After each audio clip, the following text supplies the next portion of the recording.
getting ready for it. What was it like to get out there? How do you feel like it did? It was good just to get around our brothers again and be able to compete.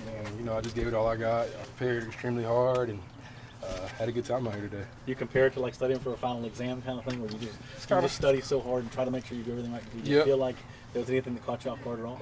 Nothing caught me off guard. At the end of the day, you just coming out and competing and just being around the same Clemson guys again. It's kind of just a much different environment from the combine.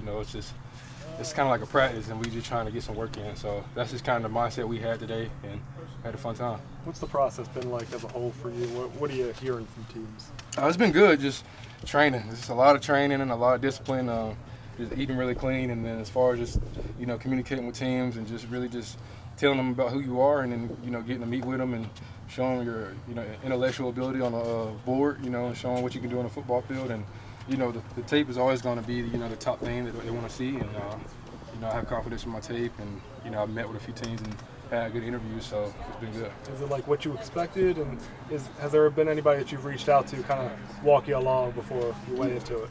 It's been what I expected, but you just need that guidance, or I feel like I did. So just talking to Dorian O'Daniel, Stephon Anthony, Ben, I was really just talking to those three guys and just trying to get a feel for it, and just get some tips, get some guidance from guys that's been there before. And so now I'm done with this, and then just keep training, getting even better shape now. We've done training for the Olympics. We can train for football, so I'm happy about that, and we'll just get back to work. You're getting a wide range of where you could go. Do you feel like you had something to prove out here today to try to just improve where you were? Yeah, just being Kendall. Teams want to see me run. They definitely want to see me run and just move within the drills, and I think I showed them I could do that. And what you see, what you get, and let's go to work. That's how I feel. Are you getting a feel for your draft slot? Stuff. You can't really get a feeling. I swear you can't. You don't know. It'll take your head up looking at the stuff, but I don't know. I'm just seeing 5th or 7th, so that's whatever it's going to be. We'll see. Do you have a goal in mind? This is where I'd be satisfied going. This is where I'd be disappointed if I fell this far. Nah. I'd be happy to go anywhere. Do you feel like you're one of those underrated guys that maybe that front four got all the attention, but maybe coaches and NFL guys know what you can do? I would like to think that. I wouldn't consider myself underrated. Whoever got the attention, they deserved it, and I could care less about the attention. I'm just confident in how I play football.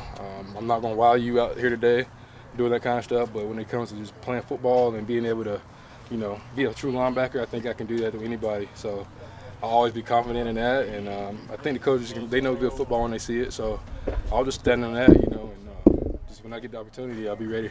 Does it feel like the draft is still like years away, or does it feel like it's coming so quick now and you're on the verge of all this? It's still far away, It's just really right now we just go to a different type of training. Now we can just train to really get in the best shape of our life. We've been training for these kind of events, and but we still here. You got to still stay focused and try to improve. And I feel like it'll get here before we know it, but it still seems far. Has this process been fun, just kind of being able to delve fully into football, or is the stress creep in, the fact that it's a big crossroads of your life coming up? Yeah, you got to control the stress, because there's definitely a lot of stress-related events, and I don't consider it training for football. It's different to me. I feel like I'll be free when I can just play football and watch film again and do stuff like that. This kind of stuff was all right. It's been a good experience overall, just kind of going from college to, being on your own and just taking that step in life, and just appreciating where you're at and taking it day by day. What's more important, the 2 years of film these guys are seeing on you, or the workouts? 3 years. Or 3 years, of film. Yeah. I think for me, definitely the film. And it's 50-50, they want to see you. The interviews are important as well, just, being able to show them who you are as a man. I always just feel like, films is going to be king, and so that's what I hope they're looking at. Does the reputation of Clemson's defense, where you guys have finished so high up the last several years and put so many guys in the league, do you feel like that helps your draft stock at all, or is it just solely an individual deal and the Clemson rep has nothing to do with it? I think it definitely helps. When you come from Clemson, I think they realize now you're getting a different kind of guy. And guys that's going to impact the locker room. And, some teams, they don't care about none of that, and some teams do. And they want guys that can, impact their team more than just football, and also be a great football player. So I think it definitely helps, but at the end of the day, they're looking at each athlete respectively and seeing what they can bring to the table as an individual. But I think the Clemson brand is kind of trickling over.